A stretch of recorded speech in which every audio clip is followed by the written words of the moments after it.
It's a cliche, but what a difference a day makes. Race 1 yesterday was won by the Birchells in fantastically ideal conditions. The rain came down, and on the opening lap of the race, this happened. All the leaders went onto the grass. Tommy Philp and Tom Bryant thud into the air fencing. I have to say, Tommy Philp sustained rib and lung damage. He's in hospital as I speak.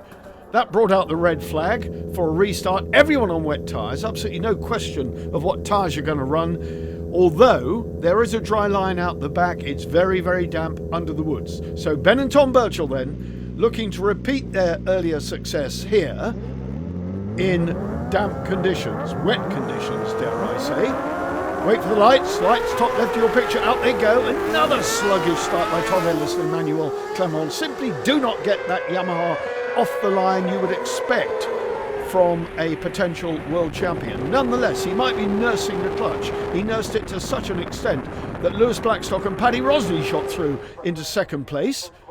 So Blackstock and Rosney in pursuit of Ben and Tom Birchall, then early race leaders, out the back on Park Straight. You can see the standing water coming up from these huge wet Avon tyres. Big hole on the inside. Todd Ellis fancies a bit of that. Up the inside as calm as you like. Into second place, beautifully done, nice and clean. Todd Ellis, Emmanuel Clement now into second place, which is where they finished the race yesterday. Andy Peach, Ken Edwards, self-confessed veterans, the oldest combined age of any crew in the race, racing for fun these days, but nonetheless having a lot of fun. On board with Rob Biggs and Jerome Schmitz on the Santander Salt Yamaha, ahead of John Holden, Jason Pitt, and behind them Ben Holland and Tom Christie on that distinctive green Kawasaki. Are they going to renew their battle they had in the earlier race? And their number 93, George Holden, John's son, ahead of Andy Peach and Ken Edwards. Ken moving really well at Mansfield there, and then along out of the chicane up towards the bottom of the mountain. Ellis is on the back of the Birchall brothers here. They are not running away with this one the way they did by a 5-second margin in race 1 yesterday. An awful lot of water on this part of the track, and this is the bird's eye view from Todd Ellis shadowing Ben and Tom Birchall on their Hayth Honda. Here they come over the line. Birchall, Ellis, close as that. Blackstock, third. Now a big gap back to fourth place. Rob Biggs in fourth, and a respectable fourth as well from John Holden. Simon Robinson, number 19, with Mick Fairhurst in the chair. George Holden with Oscar Lawrence, son of former British champion Rick Lawrence, who rode to championship glory with Roger Lovelock back in the day. I won't say during the war, as Uncle Albert might have said, but it certainly was, if memory serves me well, 2009. Arguments in a brown envelope, please, to RKB F1 website if you don't agree with me, but I'll check the facts after the commentary and we'll see which of us is right. But a battle going on, and a great battle it is now, because at the front Ellis is closing down Ben and Tom Birchall. And what a ride they're having. This young girl, this French lady, has passengered him to several podiums in the World Championship already in 2021. And here's Ellis looking at the inside. That would be a precocious move at the bottom of the mountain if he made that one stick. Into Paul Benz now. This is the very tightest part of the track, the original track, the woodland section, as designed by Howard Wilkinson for his sons back in the day to race their bikes round. Hasn't Cadwell Park come a long way since those halcyon days? Down to Barn Corner, as was, where there was a building. No longer. And onto the bottom straight here.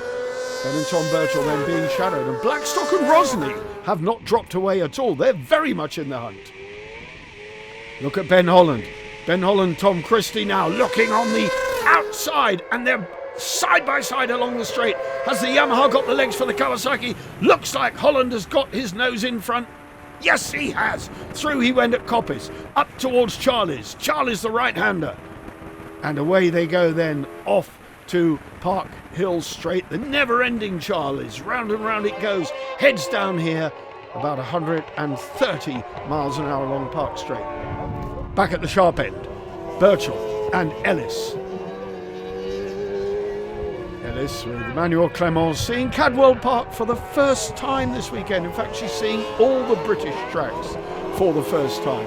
Astonishingly quick learner. George Holden, Oscar Lawrence ahead of Andy Peach. And the battle at the front still very strong, but Ben and Tom Birchall and Tom, you see there, just doing enough on that left-hander to keep the wheel down, but not letting the back wheel break traction. In these conditions, it's very, very easy to work the left too hard and let the back wheel go light, in which case you lose it. Oscar Lawrence doing an equally good job. Ellis not really in this championship as a serious contender because he missed the first 2 rounds anyway due to World Championship commitments. But certainly needs to fly the Santander Salt flag whenever possible here at home. And we've had 2 clashes already with the World Championship, and we have another one coming up at our next return to Cadwell Park, when the World Championship crews will be away in Croatia. That will account for 5 of the teams that ordinarily would have been on the British Championship grid. So it's impossible to be in 2 places at one time. And that's a dilemma most of us who work freelance have one way or another.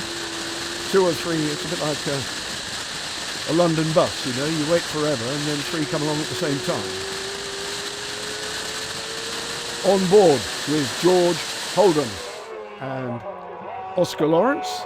And there, Ben Holland, the burly man from Portsmouth, has been around the scene for such a long time. Now opening up a really, really strong gap from Rob Biggs and Jerome Schmitz, and they look as though they might be falling into the clutches of John Holden, Rupert Archer and Phil Hyde ahead of Simon Robinson and Mick Fairhurst. Rupert Archer enjoying his racing as well. And Kevin Cable and Lee Watson doing duty for the day on the 111 outfit at the back of that chasing trio. John Holden, TT winner, TT veteran, dare I say. He might not appreciate that word, but such a stalwart in the paddock, John Holden, over so many years. There's Kevin Cable. Now you're looking at Rupert Archer, the man from Shrewsbury, with Phil Hyde, the evergreen and completely adaptable passenger, doing F2 duty here as well today with Gary Bryan, Tom Ellis's stepfather.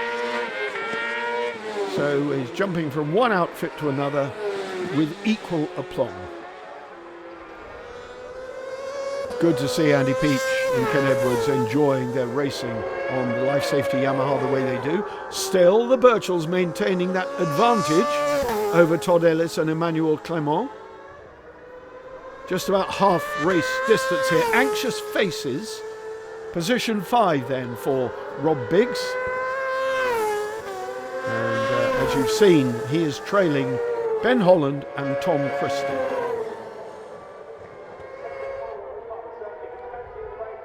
This scrap going really well. Kevin Cable moving through the order now. Kevin Cable and Lee Watson moving alongside and overtaking the Hannafin bike of Rupert Archer. So Kevin getting second wind here, and Todd Ellis getting second wind as well, has closed the gap on the race leaders to something like 2 machine lengths.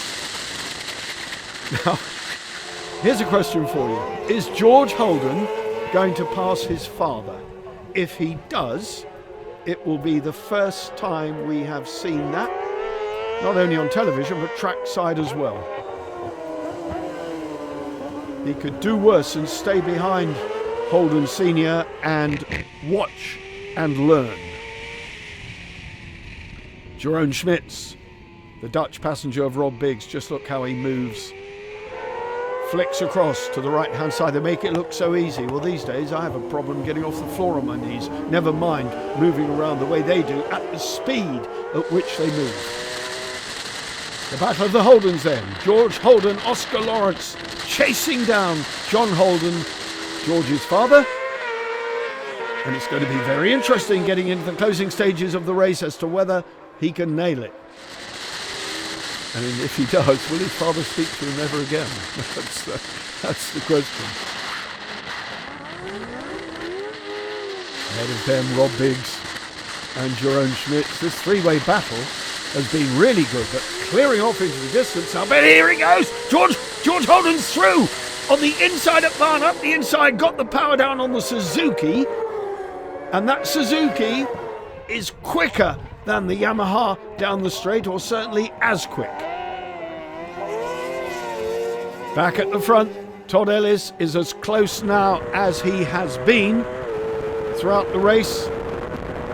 Emmanuel Clement is such, not only a good passenger, she's good in the awning, she works, she's blowing the dust out of the brakes, she changes the tyres, and here goes Todd Ellis down at the gooseneck, flicking it through at the bottom, and he takes the lead, heads the Birchall brothers then, and is there a way back for Ben and Tom Birchall on the Hayth Honda?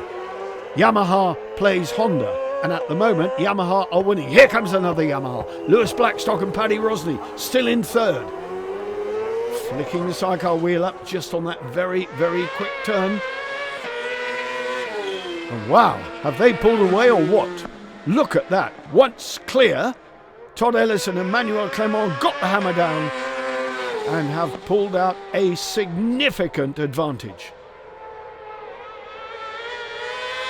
Ben Holland, Tom Christie, a strong fourth place finish for them.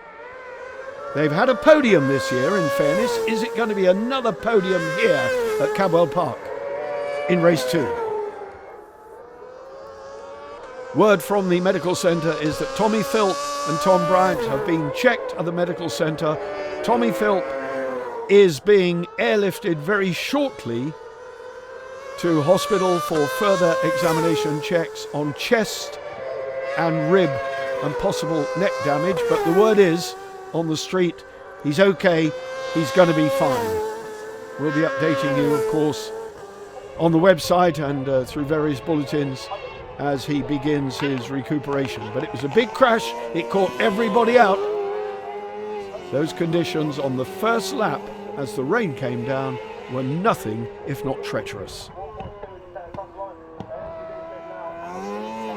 Blackstock and Rosny, strong third place for them. Race leader, Ellis. Ben and Tom Birchall, second.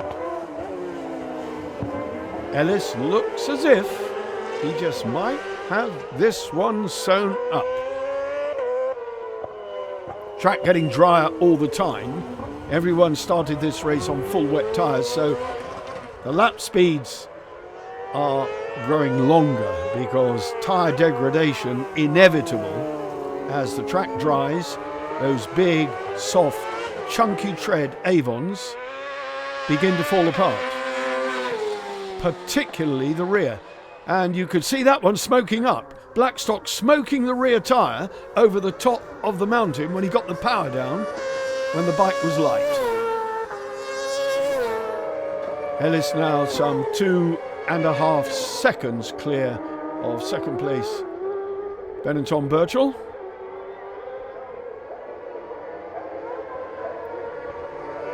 Blackstock and Rosny, another third place for them. Fourth place and chasing hard and closing them down, Ben Holland. Fifth it is for Rob Biggs and Jerome Schmitz. Sixth for George Holden and Oscar Lawrence. Seventh for his father John and Jason Pitt. And further back down the order we've got that battle with Rupert Archer and of course Simon Robinson in there as well. Saw his new baby girl in the paddock. What a little darling. She looks about 18 inches long.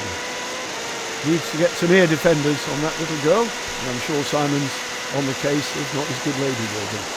Here comes John Holden then. John Holden trying to find a way back past his young son. But George not having any of it. George saying, "Thank you very much, Dad. You went wide. I'll take the place back." This is so good to see. Father and son racing head to head here. They have just passed an Isle of Man TT winner. How good would that feel? Not once, but twice. John Holden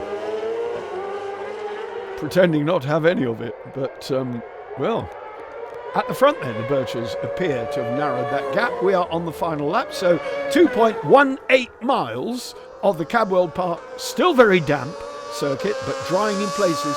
Look at the left-hand side of the start-finish straight, dry line there, dry line as they go over. No spray coming from the rear tyres. Fourth place and chasing, Ben Holland and Tom Christie, the third of the Christie brothers.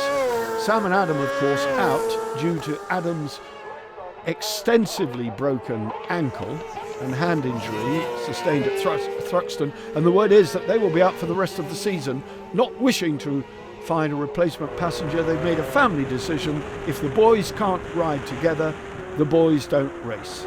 Fair enough.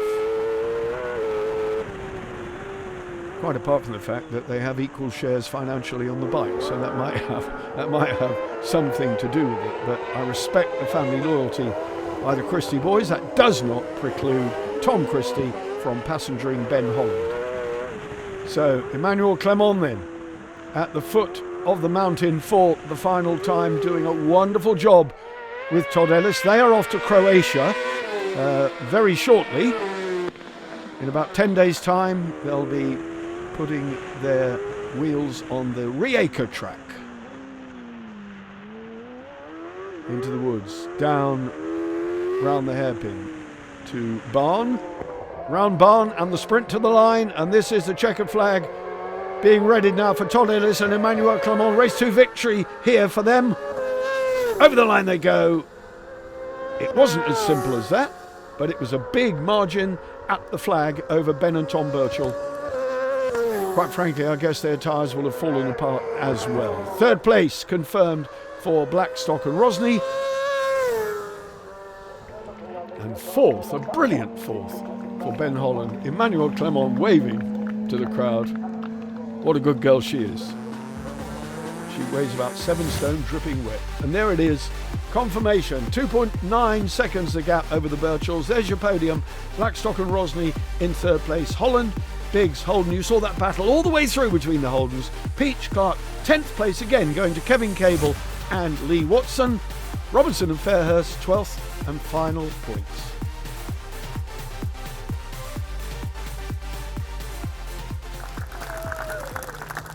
Todd Ellis, Emmanuel, fantastic, tricky conditions, but you played your cards really well.